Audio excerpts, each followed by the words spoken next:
Left side پر ایک دیوار بن کر کھڑا ہو گیا اور آدھا سمندر رائٹ سائڈ پر ایک دیوار بن کر کھڑا ہو گیا. یعنی کہ کوئی ایسا طوفان آیا کہ جس طریقے سے طوفان میں ہوتا نہیں کہ لہریں ایک طرف ہو جاتی ہیں پانی کی اور دوسری طرف کی ادھر ہو گئیں, اور یہ کو اللہ تعالیٰ کے معجزاتی طور پر ہی ہوا سارا کچھ. یہ تو نہیں ہوا کہ اس طریقے سے کوئی طوفان آتے ہیں, یا اس وقت کوئی طوفان آیا ہوگا تو بھی معجزاتی طور پر آیا ہوگا. تو حضرت موسیٰ علیہ السلام نے اپنی قوم سے کہا کہ اب اللہ تعالیٰ نے ہمارے لیے راستہ بنا دیا ہے, اب اس میں سے آپ گزریں. وہ جلدی سے سارے گزر گئے, اور جب وہ سمندر میں گزر رہے تھے فرعون کی فوج نے کہا کہ ہمیں بھی موقع ملا ہے, وہ بھی پیچھے آ گئے. اب تو وہ اور گھبرائے کہ یہ تو ہمارے پیچھے ہی آ رہے ہیں, یہ بھی اس راستے کو استعمال کر رہے ہیں. تو لیکن ہوا یہ جب بنی اسرائیل سمندر سے پار چلے گئے تو فرعون کا لشکر ان کے پیچھے آیا. ابھی وہ پہنچا نہیں, درمیان میں تھا کہ حضرت موسیٰ علیہ السلام نے دوبارہ اللہ کے حکم سے عصا سمندر پر مارا اور پانی دوبارہ مل گیا. سارے فرعون اور اس کا لشکر وہ ظاہر ہے کہ سمندر بن گیا دوبارہ, اور وہ ڈوب گئے. جب وہ ڈوب رہے تھے تو فرعون نے اس وقت اس کو پتہ چل گیا کہ یہ تو بہت ہی میں گھاٹے کا سودا کر بیٹھا ہوں, یہ میں نے بہت ظلم کیا ہے. اور پھر اس نے کہا کہ میں اللہ تعالیٰ کو مانتا ہوں. یہ بات نہیں ہے کہ اللہ تعالیٰ نے اسے اس سے پہلے موقع نہیں دیا تھا. اس سے پہلے بھی آپ کو جیسے ہم بتا چکے ہیں کہ اس کے جادوگروں نے اس کو بتایا تھا, 7 دفعہ کی نشانیوں نے انہیں بتایا تھا کہ موسیٰ اپنے پاس سے کچھ نہیں کہتے, وہ اللہ تعالیٰ ان کے ساتھ ہے. لیکن اس وقت اس نے نہیں مانا. اور وہ جب مرنے لگا تو اللہ تعالیٰ نے کہا کہ نہیں, اب میں تمہاری توبہ قبول نہیں کروں گا.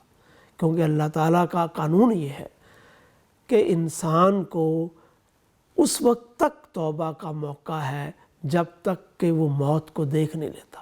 جب سارے پردے ہٹ جائیں, جب آدمی کو معلوم ہی ہو جائے کہ اب یہ ہونے والا ہے, تو پھر اللہ تعالیٰ کہتا ہے کہ اس وقت میں کسی کی توبہ قبول نہیں کرتا. تو اللہ تعالیٰ نے فرمایا ہے کہ میں نے فرعون کی اس توبہ کو قبول نہیں کیا اور وہ مر گیا.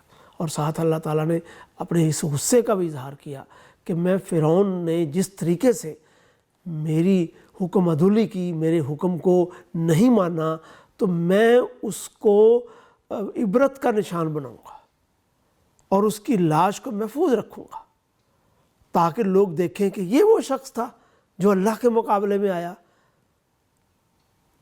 تو ہوا یہ کہ جب فرعون وہاں پر اپنی فوج کے ساتھ غرق ہو گیا اور موسیٰ علیہ السلام اپنی قوم کو لے کر چلے گئے, تو پیچھے سے ظاہر ہے کہ ان کے لوگ آئے, انہوں نے فرعون کی لاش کو نکالا. یا طوفان کے ذریعے سے آپ کو پتہ ہے کہ یہ بھی ہوتا ہے کہ طوفان سے یا پانی کی لہروں سے جو لاشیں ہوتی ہیں وہ کنارے پر چلی جاتی ہیں. تو انہوں نے فرعون کی لاش کو پہچان کر اس کو اسی طریقے سے ممائز کیا جیسے کہ فرعونیوں کی لاشوں کو ان کی قوم کے لوگ محفوظ کرتے تھے, کہ ان کو خاص مسالے لگا کر, کیمیکلز لگا کر, ان کو پٹیاں وٹیاں لگا کر, وہ بھی ان کے اس طریقے کا حصہ ہوتا ہے, تو اس کو انہوں نے محفوظ کر لیا. اور بعد کے لمبی داستانیں اور کہ کیسے لوگوں کو پتہ چل گیا کہ فرعون کی لاش جو ہے یہ وہی فرعون ہے جو کہ حضرت موسیٰ علیہ السلام کے مقابلے میں آیا تھا, اور اس کی لاش آپ اگر مصر جائیں تو آپ کو عجائب خانے میں ملے گی اس کی لاش. اور اس طریقے سے اللہ تعالیٰ نے اپنے اس وعدے کو پورا کیا کہ اس کی لاش کو دنیا کے سامنے دکھایا کہ یہ ہے وہ آدمی جس نے اللہ تعالیٰ کا مقابلہ کرنے کی جرت کی تھی, اور اللہ تعالیٰ نے اس دنیا میں بھی اس کو عبرت کا نشان بنایا. تو اس طریقے سے حضرت موسیٰ علیہ السلام کی قوم فرعون سے تو بچ گئی. اب ان کے آگے ایک لمبا راستہ تھا, اور وہ انہوں نے فلسطین پہنچنا تھا, اور راستے میں صحرا تھا.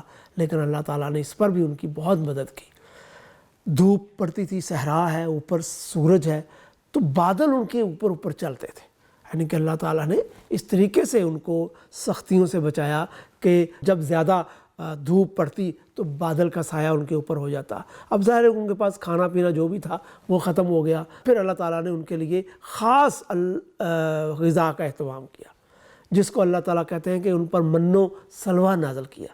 وہ ایک طرح کی صبح اٹھتے تو بوندیں سی ہوتی تھی جیسے اوس پڑی ہو, تو وہ اصل میں اوس نہیں ہوتی تھی, وہ کھانے کی کوئی چیز ہوتی تھی میٹھی سی. تو وہ اللہ تعالیٰ نے خاص کوئی اہتمام کیا تھا, تو وہ پھر وہ ان کو پکی پکائی چیز مل جاتی, وہ کھا لیتے.